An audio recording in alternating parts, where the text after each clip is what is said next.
Hey everyone, my name's Jesus Gringo. I'm coming to you from St. Peter's Church in Mexico City, La Iglesia de San Pedro and Nicolas Romero. And this video is titled, Why Brian Kohberger's Sentence is Perfect. I just can't take the whining anymore that not getting the death penalty is this grave injustice, or not having a trial is a grave injustice. Everybody basically knows what happened, what he did, and he accepted what he did and pled guilty to it. Now, I will grant one thing.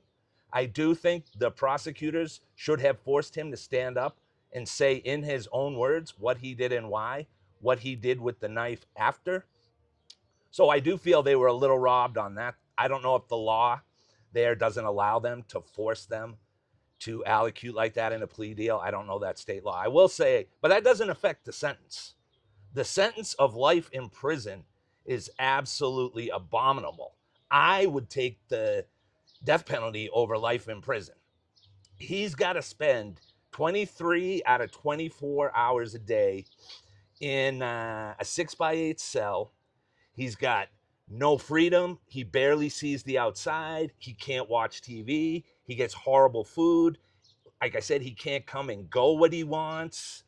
His entire life, he will be worried anytime they move him or he's out of the cell that someone's going to beat the crap out of him or shank him. Like, this idea he's going to be living in paradise is absurd. And at his age, he could spend the next 55 or 60 years in a cell having to think about what he did. Now, obviously, if he's a pure psychopath, he's not reflecting like, oh, I feel bad for the victims. But he is going to be spending all that time thinking, what a goddamn idiot I am to get myself into this mess. I'm stuck in this horrible place, and it's all my fault. That's a self-punishment that he will inflict on himself. This is not some case where, someone beat the absolute crap out of you and almost killed you, and the prosecutor's willing to take a plea for misdemeanor assault. And you're like, that's bullshit after what I went through. Yeah, they got killed. It's horrible. But he will be spending every day for the rest of his life in prison, most likely 23 out of 24 hours every day, stuck in a cell. Just a miserable, miserable excuse for a human being for the rest of his life. And when it comes to punishment, there's really only two options. God exists, God doesn't exist. If God exists, like the father of one of the victims, Steve Gonzalez, I think is his name, he's running around whining about how there's no justice, how, this is like an abomination and all that. Look, I feel for the guy 100%. I can't imagine the pain of losing your daughter. But he's so warped his own brain on not getting what he thinks he wants that he's diluting every other part of his brain. He was wearing a Christian cross on a black hat when he went on Ashley Banfield the other night. So I'm assuming he's a Christian. Well, there's two big tenets in Christianity.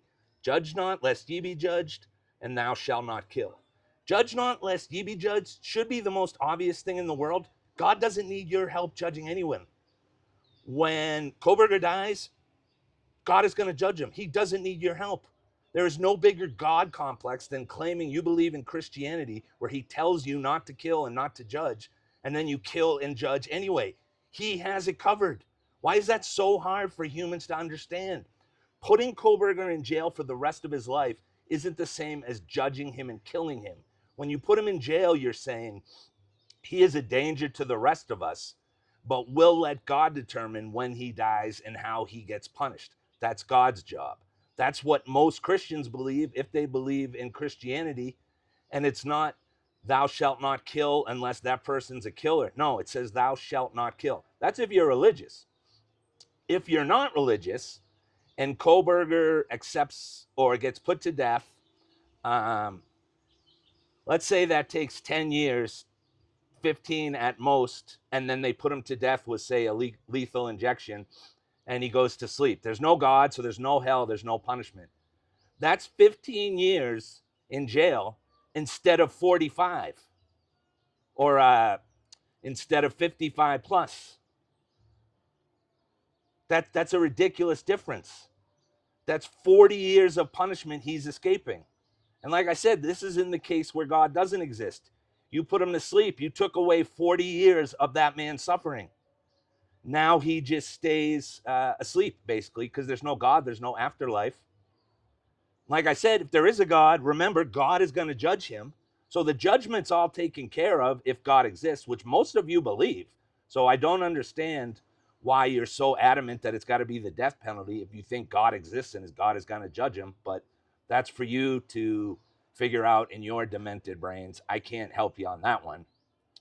So that's the main reasons specific to this case and this defendant. But I am against the death penalty, number one, because we have definitely executed innocent people.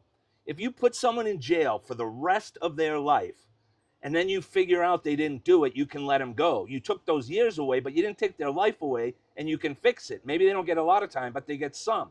And think how many people have had death row convictions overturned from DNA analysis decades later. Those jurors were sure that person was guilty. Human beings make mistakes. Look how bad the Karen Reed case was. They were trying to put an innocent woman in prison for 3 years, trying to frame her nonstop trying to frame her. Everyone saw how pathetic the cops were. In the Brian Walsh case, there's a good chance he walks because they did illegal searches. You know, Michael Proctor did an illegal search when he towed Karen's car ahead of the warrant. You know, he got away with it. But stuff like that can burn a case. And that brings me to my final point on this. A conviction is a guaranteed end to all of this. It is cheaper than the death penalty. It's going to mean that the victims don't have to testify and see him in court. It's not going to drag out for 10 to 15 years with all the mandatory death penalty appeals.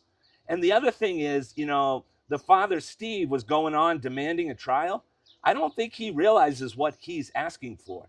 The defense made a very, very legitimate request for a stay in the start of the trial because the prosecution just bombarded them, swamped them with like 69 terabytes of data. The judge was forcing the case to move along. They were not going to get their continuance. Brian Kohberger's in jail. It's not like he's out on bail enjoying life. There was no reason not to grant him that continuance. And then later on, if they appeal his conviction and they say, look, we didn't have enough time to present this piece that they find later, he gets a new trial and it has to start all over. There's also a chance you could get some form of jury nullification where they don't believe the trace DNA is enough to give somebody the death penalty in the first place, or they might hold out and do jury nullification. If somehow a fanatic were to get on the jury, you don't know.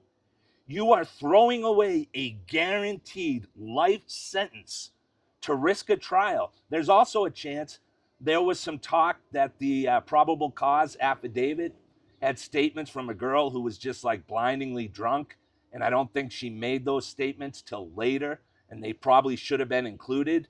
The judge in the case allowed that, but another judge might say, no, that was incorrect at the appeals level, and then you got to either start all over or maybe they can't continue because everything they gathered after that is like fruit of the... You don't know. You don't know what else the prosecution did wrong. I think one of the reasons they decided to settle is because somebody in that department linked to different documentary people that are going to have all these stories about the Kohberger case with information they're not supposed to have, which could be found later to have prejudiced the jury. Then you lose that conviction and you got to start another time. You know, they were asking just to move it so it wouldn't coincide with the release of those shows because they said it would be too prejudicial. You don't know. Steve Gonzalez, you don't know that he would be found guilty. You are actually whining about life in prison guaranteed, where he can't appeal, he can't drag it out, he can't cause the state millions of dollars over time, waste everyone's time with multiple court dates. He's giving up the right to appeal, and he will stay there for the rest of his life. So again, I am very sorry for your loss. I can't imagine how that would feel. I don't have any kids, so I don't know. I can kind of imagine how horrible it is, but I don't. I understand that. But that doesn't change the fact she is getting justice. He's going to spend the rest of his life in jail. He admitted to doing it. Everybody basically knows what happened. And in a trial, he wasn't going to take the stand and he wasn't going to admit to anything. We already know what he did and he accepted the guilt. So he's getting the justice. Now, the one thing, again, I will agree with the people complaining about is Kohberger should have been forced to stand up and make an allocution in his own words, stating exactly what he did, why he did it, when he planned it, what he did with the knife after. And then it would be a perfect sentence to me. Without that, I do feel like they were robbed of the chance to do that. But we don't know what kind of other shady shit the prosecution and the police might have done. Maybe they knew something was going to come out later. And by getting him to plea, it all ends now and he gives up the right to appeal. So I feel sorry for you, but I don't think you understand what actual justice is. You claim to be a Christian. You got the cross on your hat. He'll be judged in the afterlife. He'll spend 5 decades maybe living in fear every day of his life, miserable, eating horrible food, no freedom, horrible smells, noise all the time that makes it hard to sleep, an uncomfortable mattress. Like, stop acting like prison is summer camp for Brian Kohberger. It's not. It's a completely appropriate sentence, and I'm glad it's the sentence he got. Again, with the caveat, they definitely should have made him allocute exactly what he did in his own words. Anyway, my name is Jesus Gringo. If you liked the video, hit the like and subscribe buttons. I'll see you in the next one, and thanks for watching.